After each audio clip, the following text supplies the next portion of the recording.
Hello and welcome to our latest College Sports Communicators webinar.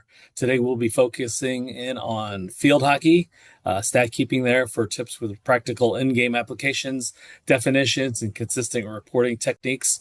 This was the one sport we had not had done yet, and so we're happy to have this one kind of be the one for our kickoff for the 2026-27 year. My name is Chuck Young. I'm the Assistant Athletic Director for Communications at Maryville University, and this webinar is presented by the Professional Development and Education Committee. I'm excited to be today's moderator, and we have a great spectrum of expertise as we have both a Division I and a Division III expert, and I'll try to rep D2. Once again, thanks of you who have already submitted questions during registration, and if you're watching live, go ahead and submit them using the Q&A feature at the bottom of your Zoom screen. We got a lot to cover, so we'll have the two panelists introduce themselves. Sydney, we'll go ahead and start with you. Yeah, hi, thank you. Thanks, Chuck, for having us. I'm Sydney Anderson. I'm the Director of Athletics Communication at Washington and Lee University in Virginia. I'm going into my 9th year, I think. That feels right. Off to you, Okay. Chip. My name is Chip Rogers, and I'm the Associate Head Coach at Miami University of Ohio. And I was an SID for 15 years at University of Virginia. And I've still been privileged to serve as the official scorer of the Division I championships for the past 27 years. So it's been a fun ride as far as that goes. All right, let's get into it. Sydney, why don't you walk us through some of the pregame preparation that you guys do to get ready for a home game? Yeah, I have found it helpful to include all of my resources in a Google folder, including the rosters, pronunciations, any SRO files that are needed, and things like that. And I send a weekly email on Mondays to any opponents, whether they're home or away. I include links if we're hosting, our stat links and things like that. And as far as like the pregame, like the week leading up, that's kind of my process. And then the day of, I will go down, talk to the referees, talk to the coaches, if there's any pronunciation questions that I still have after receiving a pronunciation guide from the opponent SID, and talk to the refs. We have our cards on the scoreboard, so I always like to give them a heads up that they got to maybe wait for a little bit for us to type in all the numbers, but that's kind of the pregame flow that we use here at WNL. Chip, anything different on the Division I level?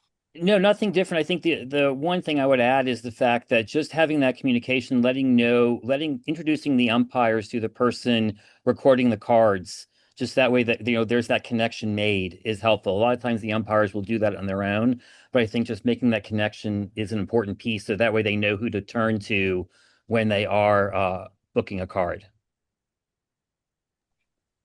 What are some of the maybe common roster issues or problems that you have, or have you guys have come across before a match?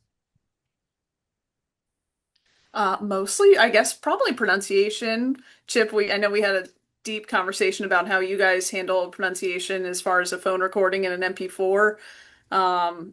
Sometimes with people using different stat programs, sometimes I don't check Presto ahead of time and don't realize that I have to upload a roster. But other than that, I don't see too many. Chip, I don't know about you guys.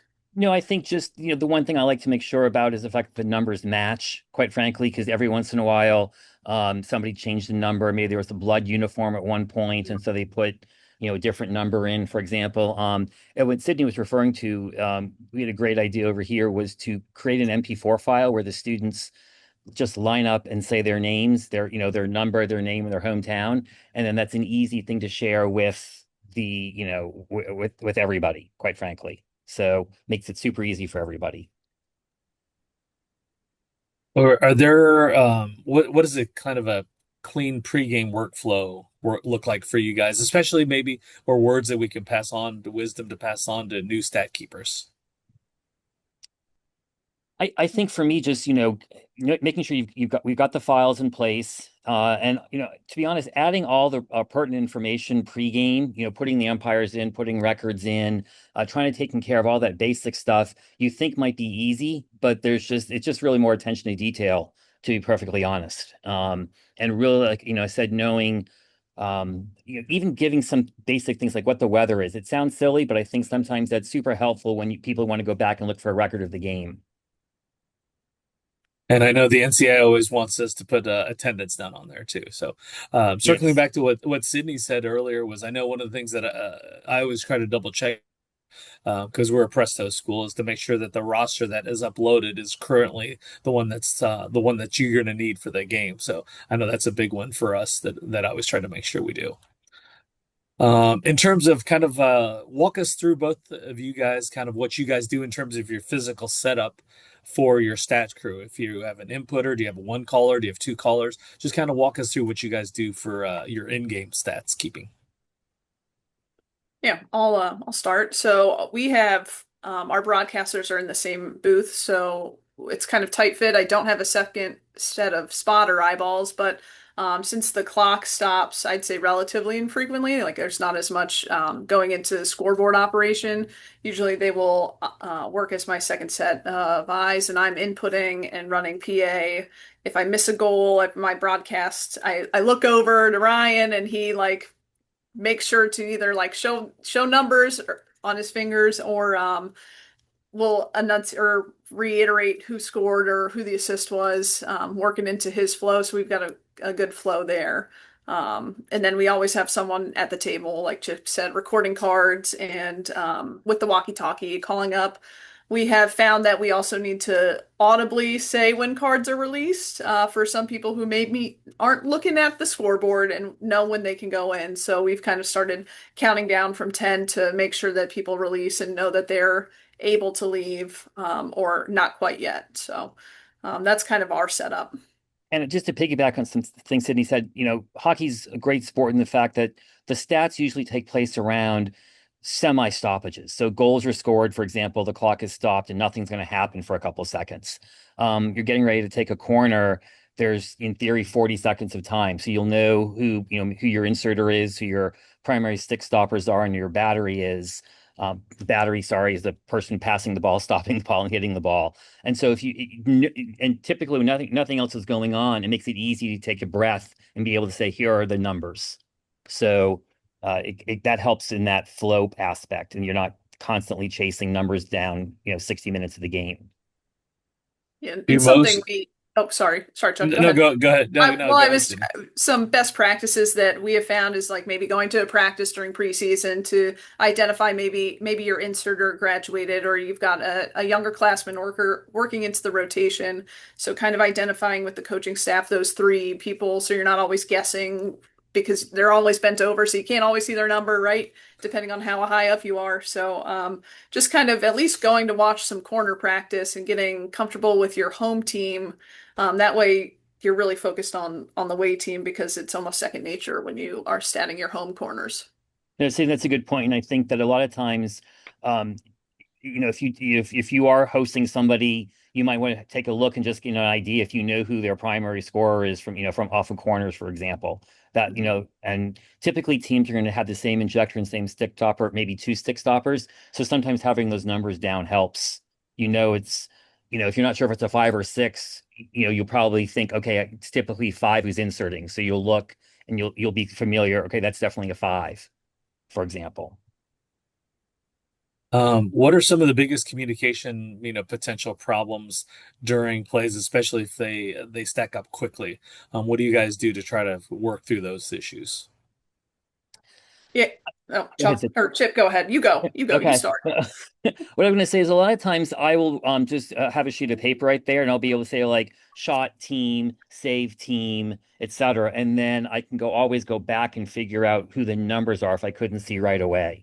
So, that way I've got a record of like things that have happened because it might be, a flurry of three or four shots, a couple saves in a moment. Then when things calm down, I know I can go back in and, put numbers to that stuff. So for me, it's just sometimes having just a sheet of paper to write some stuff down real quickly, and that way I'm not up and down looking, trying to catch everything at once. So Yeah, when we use Presto for scoring and I do like to use the team function when I'm not sure who maybe the assist was or couldn't quite see if it was a redirected score or not. So I will use the team function and then use a piece of paper, write down the time on the clock so that I can go back and rewatch the broadcast during a break or at halftime. And worst case scenario, we like to call down to the radio and ask the coaching staffs on either side.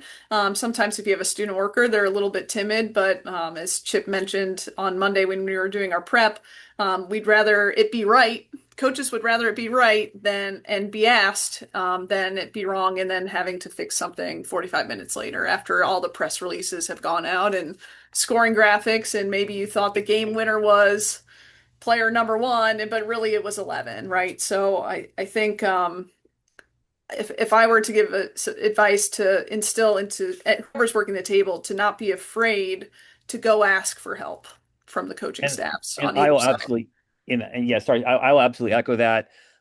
We encourage that because to Sydney's point, I mean, it's much rather have it right, and believe me, if you don't get it right, their parents will know as well. So you'll hear about it later anyway. And I know at Maryville, we do our stats and stuff on the opposite side of the benches and the Mhm. table. So I think Sydney talked about it. Yeah, sometimes you might need to have a walkie-talkie or something to converse with that side of the field. Before we get into kind of the in-game stuff, this question was submitted. Once again, if you have a question, go ahead and submit it on the Q&A in Zoom. But a submitted question was: Is there a one pager of things you should consider for each level of field hockey? Things like penalty corners, overtime, etc. So I did, I think, Chuck, we can maybe correct me if I'm wrong, but I did submit I've got a one pager as far as like the operation side of like when to start, when to stop. I find it really helpful. We have students operating the clock most of the time, so we always go over it pre-game, just be like, here's the bullet points. This is when you stop. This is the hand motion. And then I always audibly as well, like start, stop, because I'm starting and stopping in Presto too. So as far as a one pager, I definitely have the operations side of things, and I believe that document's going to be available in the resources after the webinar.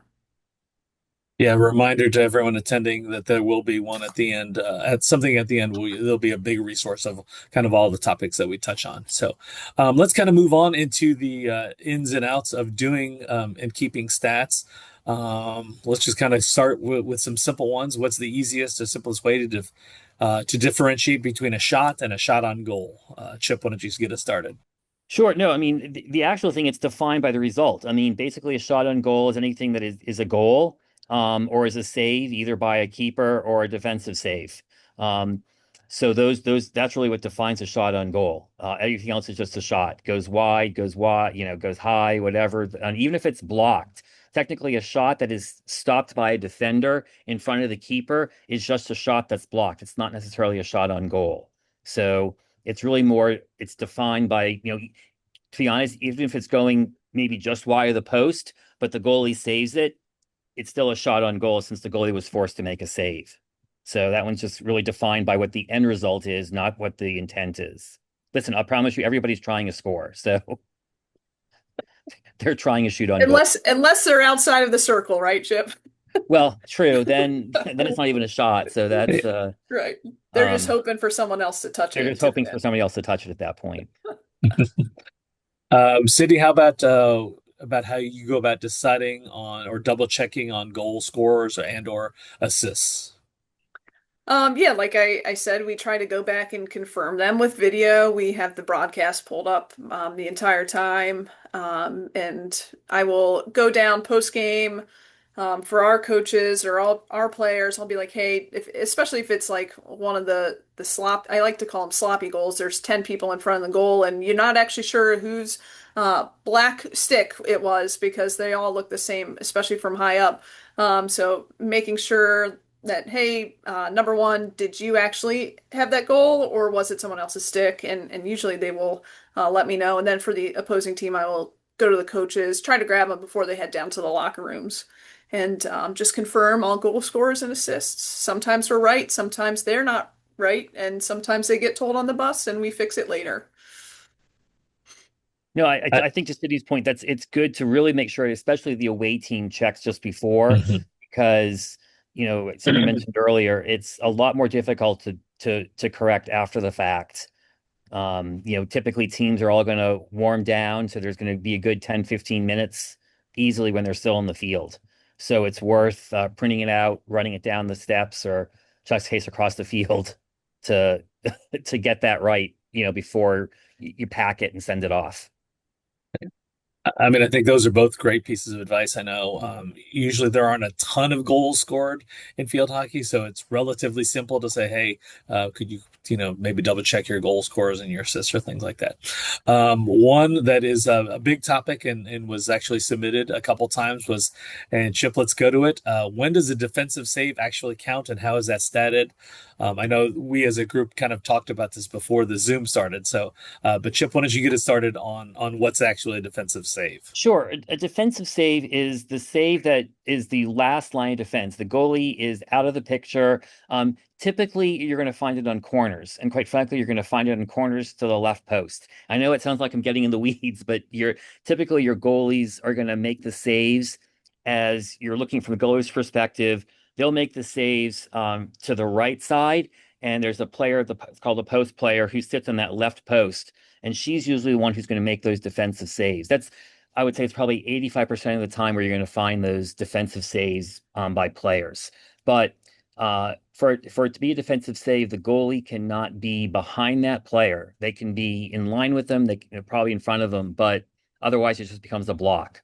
So it's literally, if the player didn't save it, would it have gone in? Yes. A note is the fact that, let's say it's a lifted shot and it goes off the body of a player, so you get a stroke. That is not a defensive save, because you cannot get in essence, a positive stat for a foul, for a negative. So that actually is not considered a shot, and it is just it's not a defensive save. And I know, Sydney, we were talking about it. I think you want to try to screen share and kind of actually Oh, yeah. walk us through the process of inputting a defensive save. Yeah, sure. I will pull her up right now. Yeah, I mean, like I said, that seems to be one of the biggest ones that we've gotten, and is the biggest question that I hear about from people in working field hockey. So, go ahead and All walk us right. through then, Sydney. So we've got also shout out to Presto. They just had a wonderful webinar of their own showing how their scoring system works. So if you are unfamiliar with Presto scoring or switching over, maybe just need a refresher, that is available. That's also going to be linked on our resource page here. So if we're going to go shot, Shenandoah, um, player one. So there's a bunch of options. Chip, in the instance if it's hitting a body, are you going to go foul here? Yeah, it would be a foul, Yeah. correct? Yeah. So it's not like basketball where the shot just doesn't count at all. Like you just go back out of it. Like if someone was fouled on it, you would just hit foul instead, and that negates the shot. But a defensive save would be here, and then you can pick the player. And here's the team function. Again, like I said, when I go through stats, I like to press team if I'm not quite 100% sure on who did it, and then I can go back and edit it again. But it functions just like a save would, but then it's just listed as defensive save, and then the individual player here on the left side. Yeah, that's great, Sydney. I think that's like I said, that's a big question that people have. And she also touched on about entering a team, and that's a good point. If you maybe forget about a player, or lose a player, or something like that, or you weren't sure, go ahead and click team, knowing that you're going to go back and change that as a play later on. For instance, an assist, which is the next thing we're going to talk about. Chip, maybe what's the most misunderstood about part of giving an assist? And then also, what about assists on penalty corners? Because that's the only time you can actually get two assists on one goal. Sure. I mean, I think that this is just where, it's a gut feeling, to be honest. Did the player set up the goal becomes the question. And, in fairness, there is no specific length of time somebody has to have it or somebody has to travel. I've seen backs just laser a shot all the way down the field, and the player is able to, collect it, turn and shoot. I mean, that's an assist, even though the ball, literally traveled 75 yards. So it's not, there's no time, there's no length that it has to be to determine. It's, did the player create the goal with the pass? So that's really, that's what defines it. And I think this is where just consistency matters in the end. And, if you're consistent with the first game to the 20th game, you're in good shape. Regarding penalty corner assists, that's the only time you can have two assists in the course of a play. And the only time you can do that is if it's a direct shot. So inserter sends it in, stick stopper stops it, the striker smashes the ball to the backboard. That's it. Um, let's say, for example, the striker smashes it and it's redirected by a player. Then there's only one assist. It's the striker, the assist to the person who tipped the ball. Um, if the It's possible that the striker could hit the ball and it could deflect off of a defender into the cage. That still counts. It still counts as two assists, the injector and the stick stopper. But it's super important to remember that the only time you're going to have two assists is on that penalty corner play, just a direct shot. And I think the big thing is, I guess, consistency is what I think we would strive for as statisticians at field hockey. I know to reference another sport, soccer is basically the pass just before the goal scorer. But I think maybe it's more apt to, would you say, to basketball, Chip or Sydney? I think so, Sydney. Yeah. Yeah, I think so. Yeah. Feels right. I will say it's interesting just from an international standpoint, we don't track assists internationally. It's just goals and goals. And so it's a very it's a kind of a unique thing in the NCAA. So we try to be consistent with that. Just, did you create the goal with your pass or not? That's what it boils down to. Let's try to get to another question that was submitted. The reason or many whistles and trying to understand the infractions. Can you kind of go and explain some of those? We'll start with you, Chip. Yeah, Chip, Wow. you Okay. got it. I got this. Well, just full disclosure, I'm an umpire, so um, I'll defend our umpiring crew. No, I think that the funny thing is there's actually not that many fouls. The most typical ones you'll find are ball hitting the foot, or being played off of a foot, using the back side of your stick. You're only allowed to use the flat side of your stick, not the rounded side. So if you use the rounded side, that's a foul. And then the other big one is stick interference, where I use my stick to hit the stick of another player, not the ball. So I would say those are the three things. The nice thing for us as statisticians is the fact that we don't have to worry about what the foul was. And in fact, we really shouldn't even be recording fouls. And really the two reasons why to do that are we actually don't get all the fouls in the game. Anytime an umpire raises their hand for advantage, that's technically a foul. And we're likely not to record that one. And there's really no benefit to recording them, to be honest.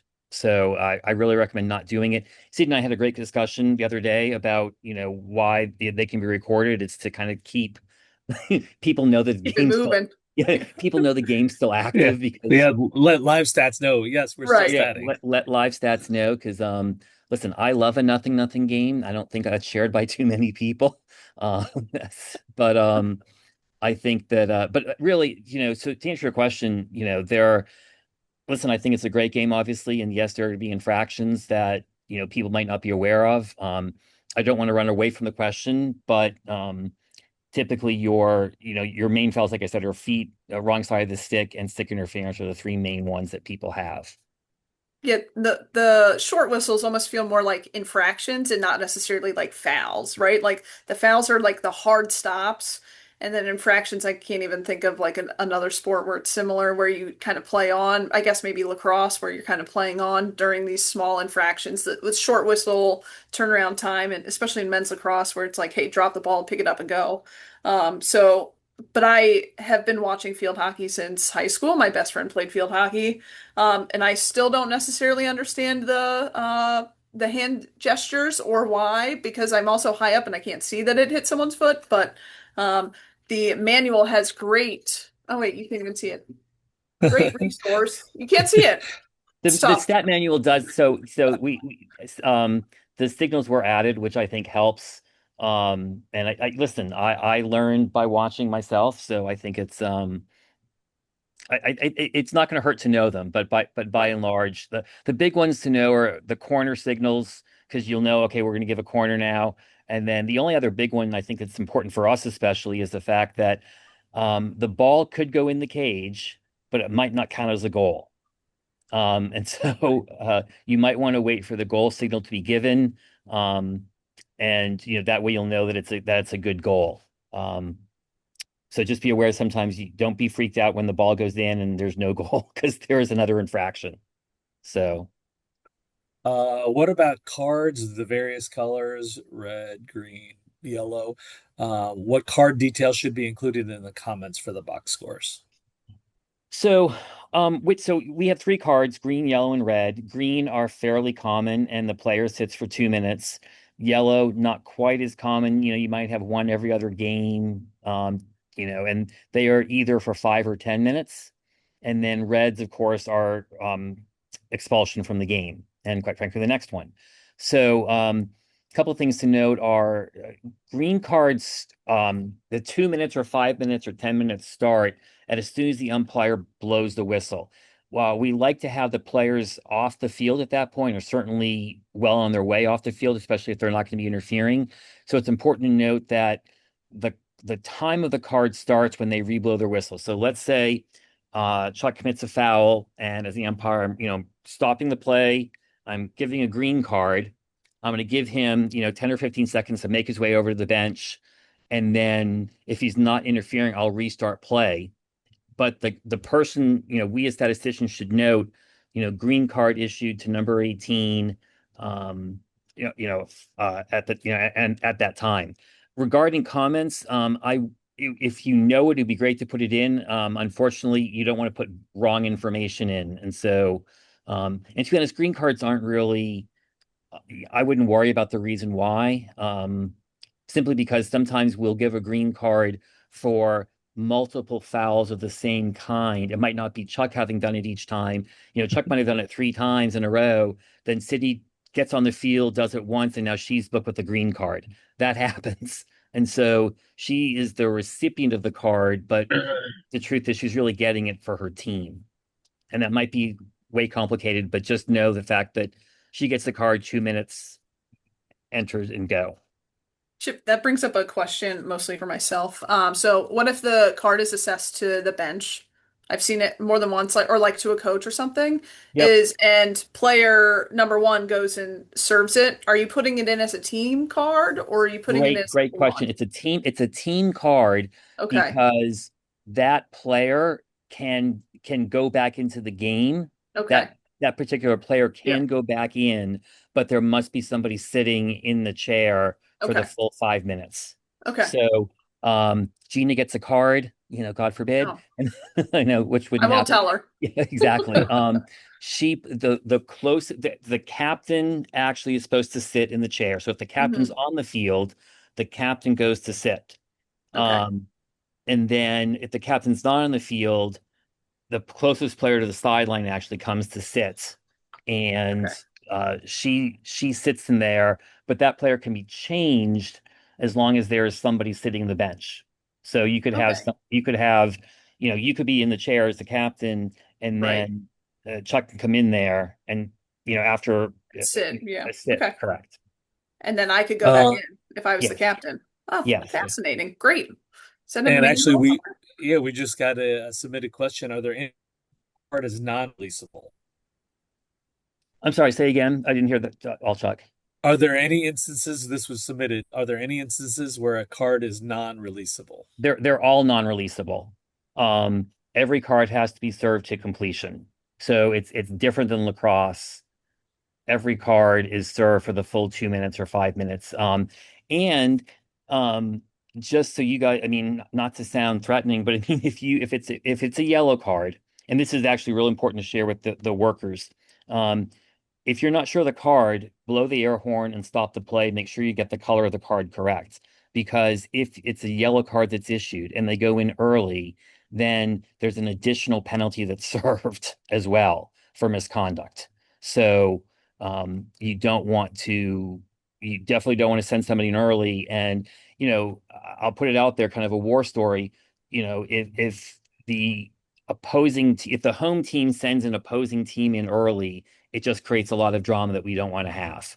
So, um, you'll want everybody will want to know to make sure you get it right. So we had talked about, we have great student workers on the sidelines. Sometimes we're asking them to get more information, who is that sub? I will say that the cards are much more important than the subs are. And so anytime there's a card that really has to take precedence over subs going in and out, simply because the cards actually affect the play of the game, subs don't. So when you have to make a choice, go with the cards. Yeah. And I'm going to say at Maryville, we're pretty lucky. The field hockey team plays on the same field as the lacrosse team. So our scoreboard actually will have the countdown. And so I know not all places have that. So I know making note of the proper time so that the player gets released on time is a big thing. And I know Skip or Chip, you just discussed it about subs. Let's get to that. How do schools handle subs? Do you input them on the fly or just not do them? That we don't do them at Oh my Maryville just gosh. because we don't have enough people to spot. But we just want to put that out there. Chip, Sydney, what do you guys do? I'm a big advocate. I keep trying to t convince everyone in the ODAC to just not put in subs because it screws up all of because some people do, some people don't, and it screws up Sally's playing time. And I'm like, Sally, your playing time's not important on the stat page because it's not tracked. So, big advocate for not putting it in. And I think Chip makes a great point at advocating for another reason of why they're not important, right? Because the cards should be that person's priority and being the communication line between the officiating crew and the press box, especially when they're across the field on the other side, like most cases or some instances. And then I mark participation just like we would for lacrosse. So my person at the table, instead of tracking down subs, is just, hey, number three went in, give them a circle. Sometimes when it rains, it gets a little messy, but participation's an easy fix at the end of the day. So, And just to add to that, Sydney, like again, subs aren't, sorry, times of subs aren't tracked internationally either. And, I to that point, I just think it creates more confusion when you're like, who are you going in for? Who are you going in for? Who are you going in for? To be honest, sometimes that might change in the span of like 30 seconds right. because I might think I'm sending Sydney in to go in for Chuck, but then I realize, you know what? I've got JC back here hurting, so I need to send Sydney in for JC, and that's going to, change who they're going in for. And so it's, I'm not a fan of them, to be honest, but, just I think, again, as long as your priorities are the cards and keeping track of what's happening, that's the most important thing. And I think some people maybe approach it the same way that I approach fouls. I just find fouls easier to continually update the live score to make sure parents think that it's maybe not sleeping on them or stalled out. But I do think what we should probably mention, because we talked about this a little bit before, is the substitute keeper. So keeper minutes are kept, and that needs to be recorded and should be accurate. But field hockey is one of the unique sports that still allows the keeper to be subbed out for a field player, and that still needs to be subbed in the similar way that if you were having a goalie change. But if number one is coming on for the goalie to replace the field or to play on the field, you need to put team into the goalie rather than number one, because if a goal is scored on your team, number one should not be credited with a goal against because number one's likely a forward and trying to score, right? So you Exactly. should have a goal against for the team and not a field player. And Yep. and again, just to add to that, whenever you substitute a kitted keeper, time is stopped. So your umpire will blow the play dead, the clock will be stopped. And so again, as a statistician, we'll have time to, go to enter in new goalie for the team, quite frankly. So you'll have a chance to do all that with the clock stop. It's not something you have to do on the fly, actually. Goalies, you can't sub goalies on the fly. So you'll have a chance to breathe. Yeah. And that was a great point, Sydney, because I know those schools that have lacrosse, you're down, you're a goal, and you're really looking to try to get one, and you do a full ride or whatever like that. Great point. I know we talked about it. This was a submitted question, but I want to answer it. It says, with the yellow card, is it still non-releasable even if a goal is scored? Yes, it is yellow card, non-release. You have to serve the entire penalty the whole time. So it's if you're out for 10 minutes, you're out for 10 minutes. Yeah, it sucks. Lots of goals It's to yeah, be scored in 10 minutes. yeah. It's different than I guess it'd be more relatable to an unreleasable or non-releasable lacrosse penalty Yes, where you have to serve the full time no matter what. exactly. Um, and I just want to chime in. We're already more than halfway through, and the time is flying. We've tried to want to get to your questions, and we've had another one submitted. Should you enter players on the field at the start of each quarter? So that's kind of back to our minutes played thing. I don't. I think I the only time that I would be maybe well if we have to for overtime, right? Because I think overtime does prompt you for the next the 7 players in Division 2 or 3, 7 players. Everywhere else, Division 1, it's 11 now. Yep. Fun fact. If you Fun haven't fact, seen the new new rule this rules. year. Yep. Yep. Yeah, we'll Um, get to that. We'll get to that yeah. later, everyone. I think that if it's one of those things, if you do great, if you don't worry about it. Like I wouldn't necessarily make it a priority. Um, it's sometimes nice to have that, but I don't think it's not required. The only one I would absolutely check is your keeper. Just make sure it's Yeah. the same keeper starting. There's a bunch of schools who will split time, and it's more at halftime they'll switch keepers. So Right. um, I would just as long as I know who my keeper is, that's the most important thing. Yeah, I found that especially I know how much we rush to for like soccer because the NLS does prompt you to put in someone at every half and it's so chaotic and so stressful and I in field hockey like you could misinterpret a number and then that person now is marked with participation which might not have gone in so I just find that it is um putting them in is redundant and unnecessary when you already are marking participation and probably causes more problems than not. Yeah, I know speaking myself professionally, I kind of know who my starters are. So if I know a substitute or bench player has one of the stat, I'll know that in Presto I need to click bench and then find the person or whatever like that. So maybe that would throw me off. I don't know. That's just a personal thing for me.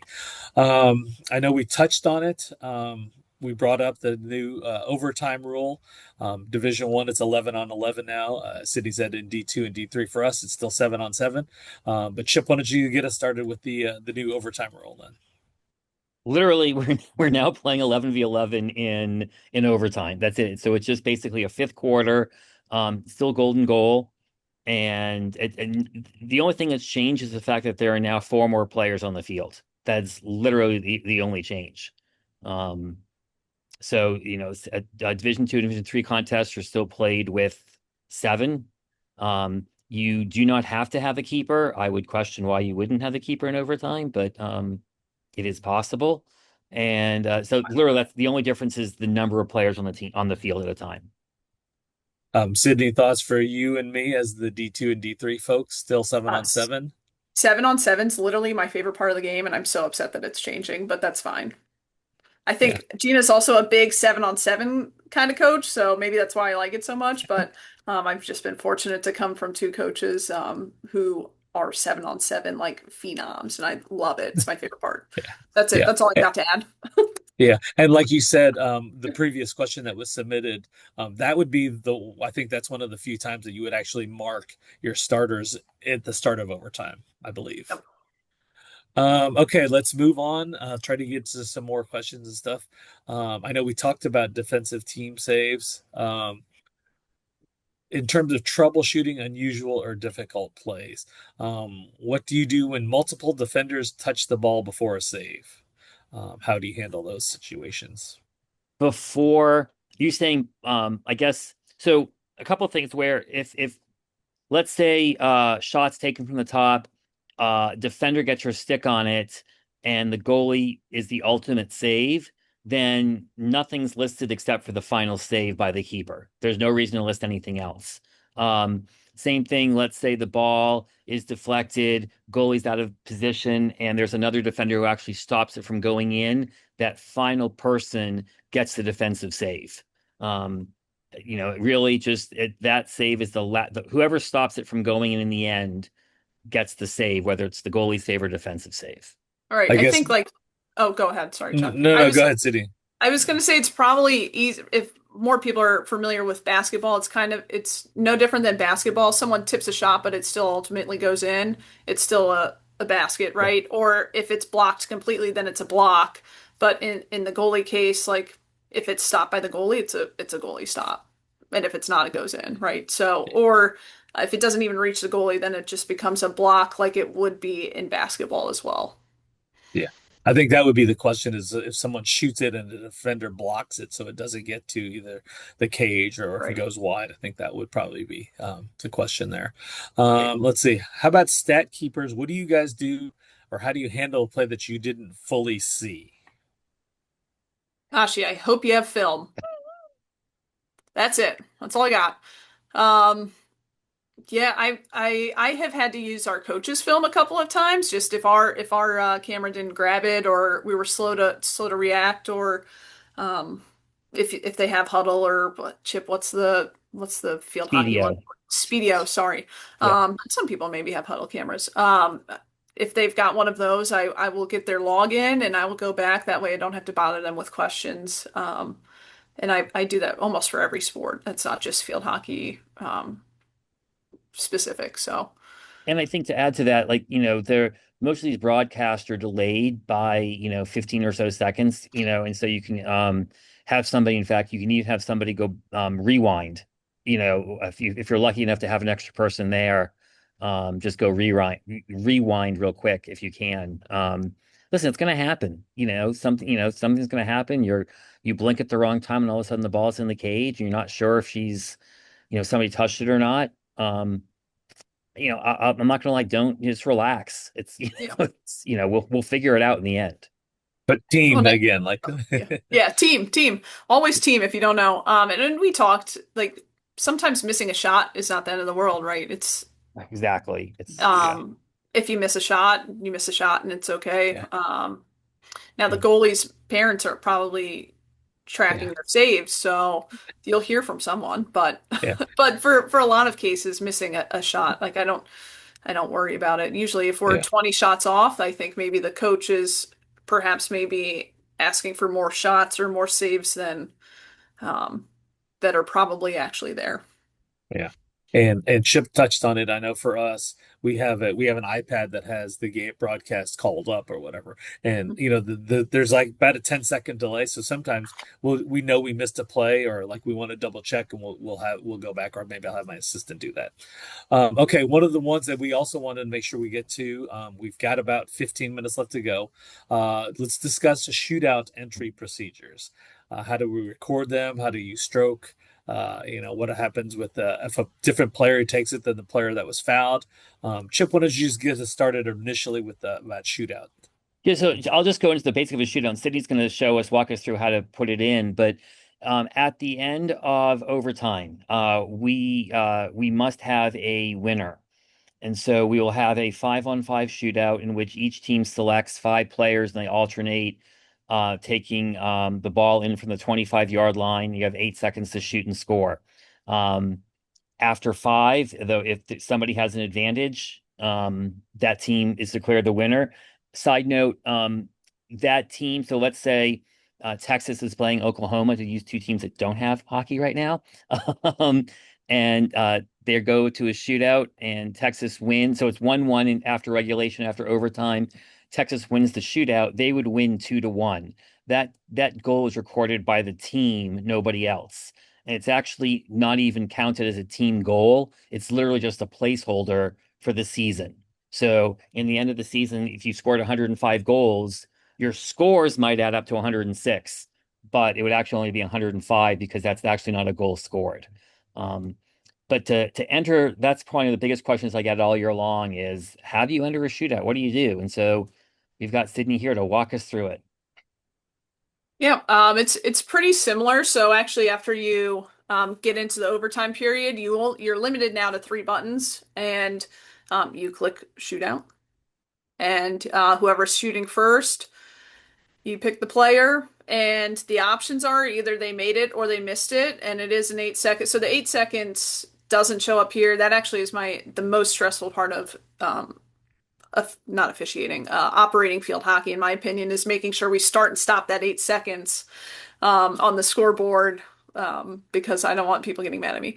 But so made or missed, and if they make it, it just says made, and it will not change the score because it doesn't actually count as a goal in their statistical reports over, as Chip was saying, and neither do saves. So if if it's a miss, it's a miss, and it's not a save. Either they make it or they don't make it. That's kind of what they got, right, Chip? Like Yep, there's it's I nothing mean else. it's very binary. It's either it's a yes or no. And there is a situation in which a player could take the shootout or have the attempt and she's fouled and it's a retake. And so then it's just like that first thing never happens. It's just you go back and you do it over again. Then there's a situation where a stroke could be awarded. So Sydney's taking the shootout and she's fouled and a stroke is awarded, but she's not the person that is doing the shootout or doing the stroke. And so Chuck comes in to take the stroke. He's the person that goes in and is just recorded as the make or miss in the end.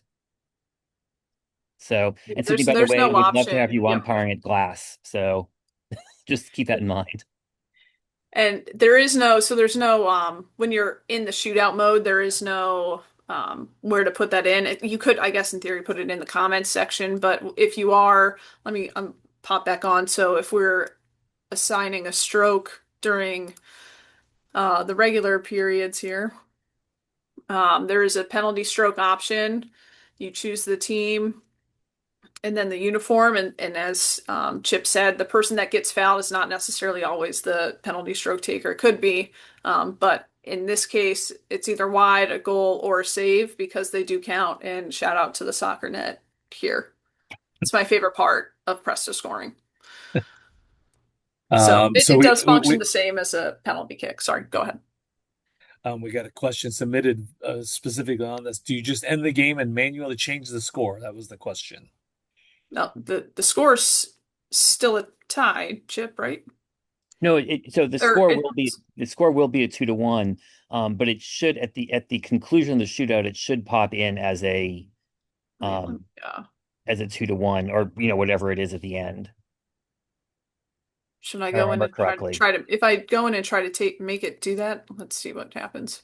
All right, so I'm ending after one made, WNL, end period. So then if we go to reports,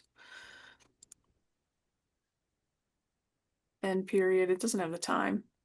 I did on the front end, it did say 1-0 for the winning team, but I don't know if that'll show up actually here because it still will say 0-0. We can make sure we get that out in the resources at the end. Yeah, it'll still say 0-0. Stroke. Oh, wins and penalty strokes. It's right here. Yeah, there you go. Yeah, Yeah, Washington wins and penalty strokes 1-0. yeah. So it Let's is a see. little We confusing on the Presto end. Yeah, yes. We got a submitted question again. Like I said, thank you. We'll try to get to as many of them as we can. What is a good number of student workers to typically employ for a field hockey game and their specific roles? Chip, do you want me to do that one? Yeah, you Sydney, go ahead with that one. Yeah. Okay. Well, so I think it varies depending on your roles because I know some people staff the players who help with the sideline people who help with the ball replacement. Um, Chip, I don't know. Is there a mandated number of ball people? Each conference has it actually. So Okay. each conference will say usually it's between four. I think four is pretty standard for the most part. Okay. So I also have a video board. So ideally I've got someone at the table. I have someone running video board and music. I'm running PA and stats, and then I also have someone running the scoreboard. So I think four is a pretty healthy number. And again, it depends on how much space you have, right? Or how many things that you're willing to juggle as far as the full-time staff member. And then I also have the broadcaster. Sometimes he has a color commentator, sometimes he doesn't. It depends on your video. Are you also in charge of video? Do you need someone to run the camera? How many cameras do you have? So um, I think that's probably a really diverse question depending on who you ask and at what division and at what resources and Agreed to responsibilities all you that. have. Yep. So Yeah. Yeah. Let's see. I know we're going to try to move on to some post game stuff. What are some stuff you guys always like in terms of post game checklist do you have in terms of cleaning up a game after the final whistle? Um, again, like I said, I've checked out to make sure that I got my goals right, my assists right. All my facts are correct. Um, I try to put down. I'm a history guy, and so I like to put down anything historical in the game. Was it any milestones reached? I think that's always a good thing to throw in the box score because it definitely helps with publicity. For example, if I know this was Gina's 100th win, for example, or if I know, there's a certain record, I'll try to put that in there in the comments because I think that just helps with overall publicity. Um, Other than that, Sydney, I mean, like I said, I'm doing my typical stuff, packing it, sending it off, those kinds of yeah. things. But I mean, participation is one thing. It's Oh, especially if I good have point. Yeah. someone down at the table who's maybe a little less involved than some other of my student workers. I'll go and double check participation. But like I said, I think a lot of it comes down to familiarity with your team. And usually field hockey teams are small enough to know that, oh, number 16 was circled, but 16 has had a torn ACL all year, right? So I think a lot of it comes down to your familiarity with your athletes and then just like confirming with the away coach. That's probably the most important thing I can do. And then get the files over and be willing to looking at changes from the opposing school or even your coaching staff. And I like to, for my players and my staffs, I like to approach it in a way that it's a learning opportunity. So if they think they should have another shot or another save or something like that, and field hockey is a little bit more black and white than some of our other interpretation sports. But I do try to approach it as a learning opportunity and show them the manual and the exact article that it's referenced in if it's something that they think they should have an assist, but it wasn't an assist because your teammate played a move around five defenders and that negates your assist, right? So I think I try to approach it more as a learning opportunity. A great comment in the Q&A, so not really a question, but the person said, please make sure the correct goalies are selected and the goalie records are updated. Great point to double check that, especially if there's a goalie substitution, make sure that either the starter or the backup who came in was the correct goalie of record. How about disputes about stats, whether it be coaches, or maybe even parents was one that was submitted. How do you handle disputes with coaches, probably visiting ones, and or with parents? I mean, gosh, I'll be honest, we've been fortunate not to have any conflict with parents. I can't say never ever, but I just feel like um, I really haven't run into those problems, to be perfectly honest. And fortunately, if there is a question, I've been able to handle it with just a nice conversation. Um, Coaches, I have to question myself first, in the sense that, is it possible that I had it wrong? I don't want to just make it seem like just because I'm sitting in the high chair, it's automatically right. Um, and I usually say, listen, I'm happy to go back and watch film, but a lot of times sometimes I'll note like, oh, I wasn't sure, then I'll accept it, but a lot of times I'll think, if they're saying it was five and I had six, that's a reasonable assumption there. I like to use that one. But if they're saying it was 13 and I had it down as number seven, I'm going to wonder what I was either looking at or what they were looking at. I don't know if Sid, you want to add something Yeah, yeah. Again, I think a lot of it comes down to educating, because a lot of people don't know that there's an official manual for stat keeping, Oh, right? there So, is. yeah, there is. You wrote it, Chip, or helped. But I do like to send them a copy or like even just copy and paste and be like, here's the link where you can find this. When I am looking at saves, this is how I'm looking at them using this article, this like definition of a save. And not every time someone rolls the ball towards the cage is it a shot, right? So it's like and unfortunately, in the beginning of the sentence, a lot of it says that it's up to the statistician, and if you're the statistician of record, like you are the end all be all, but also like trying to balance like humility and being open to learning and educating at the same time. Agreed. Okay, Chip, yeah, Chip and Zitty, we're coming down to the end. I think we're trying to keep this under an hour. Do you have any final closing thoughts or final things that maybe people could focus on, whether they be newbies to statting field hockey this year or some veterans? What are some final thoughts that you guys have that you can pass on to everyone?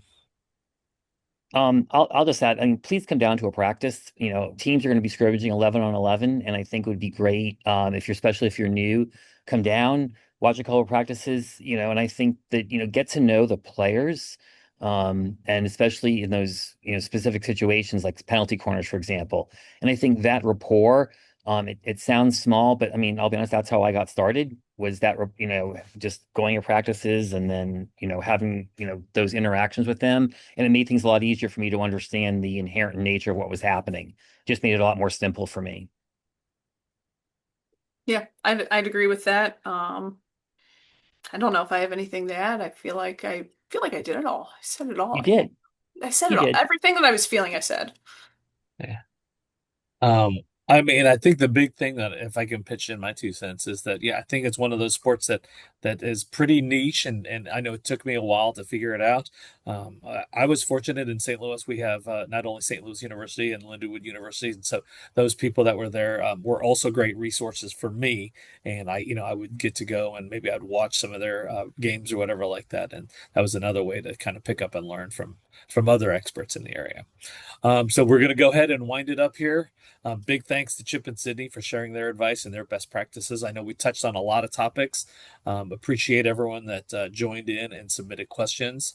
We ask that everyone please take a few minutes to complete the post-webinar survey so we can help improve our future programming for all of our sports at CSC. So we encourage everyone to visit collegesportscommunicators.com for updates on other future webinars, membership news, and resources available. So once again, thank you for tuning in for the Zoom. We will have some of these documents available at the end, and this has been recorded so you can rewatch and people can refer to it again in the futures. So thanks again for tuning into this Field Hockey Stats Zoom.